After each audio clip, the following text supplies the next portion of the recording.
Hi and welcome to Tech Tips with me, Marcus. Today we are checking out some raw clips and raw comparison between the 4D 8K and the Canon R5 Mrk II and the Canon C400.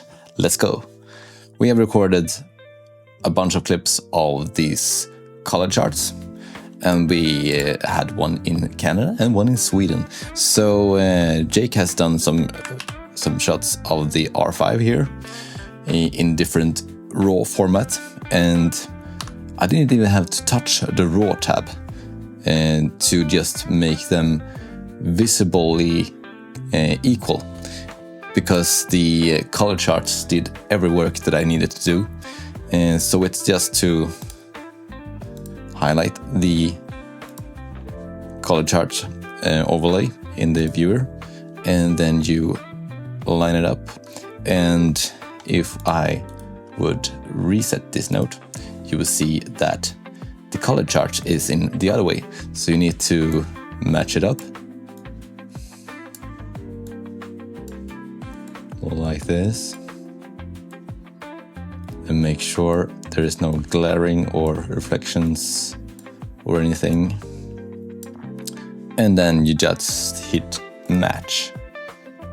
And if you don't select the right color chart that you were using, it becomes like this. So we use the spider chart.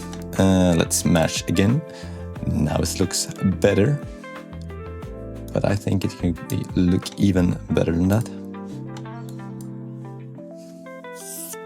Something like that. So if we go from the beginning, we have the R5 Mrk II S-RAW 4K C-Log. Next one is in 8K, and you do see some slight variations in the sharpness between the 4K and the 8K. Moving on to the C400 6K. I think, and this is in raw LT as we see, and wide dynamic range. It is as sharp as the 8K of the R5. I think he just didn't nail the focus in the 4K clip here, but it looks really good. And the C400 is in raw LT 12K, wide dynamic range. Going forward, so this is the raw ST, and we have the HQ 12-bit. There's not much variation here. And the HQ 12-bit, they look as equal as it can be. And also the 6K LT C-Log. And there is virtually no difference between the wide dynamic range and the C-Log. They match brilliantly. They look so similar. And here we have the 4D. So if you compare those two, there is a hint of glariness in the chart here. But if you just judge by the colors, I am though a big fan of the 4D, because the color pop is insane. We haven't done anything to the contrast other than just applying the correction from the color charts. So as far as that go, I think the 4D pops much more. But let's do some work, shall we, and see what's what if we raise the blacks a bit.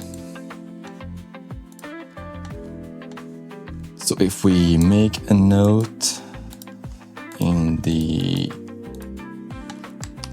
master here, we go to the HDR tab and raise it by 5 stops. And go from the beginning. This didn't break. This didn't break. This didn't break. And this didn't break.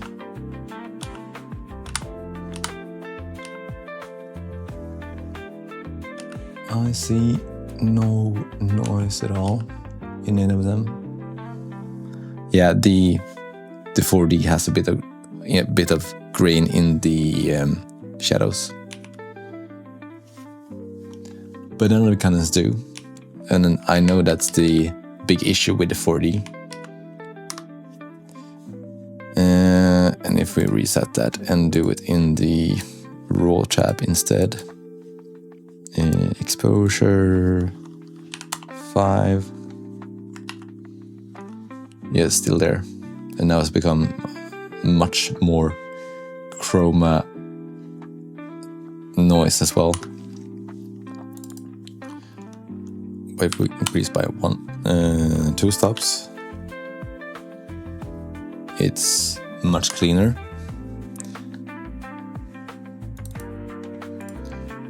The 4D doesn't like to be raised in the blacks after it's been shot, so I always save my blacks when I need them.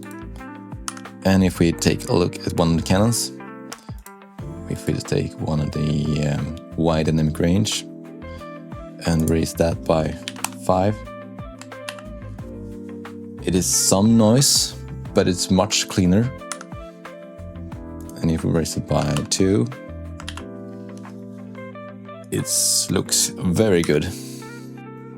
And take one of the Mark V, raise it by 5. I think this looks a bit cleaner. Take the 8K one and raise it up. Looks super clean, impressively clean. Really nice work. So there you have it, guys. If you want to save your blacks, you should go for a Canon. If you want to have the best colors, in my opinion, you should go for the 4D. But tools are tools and made to choose wisely. So I hope you liked this video and stick around, and we'll see you in the next one.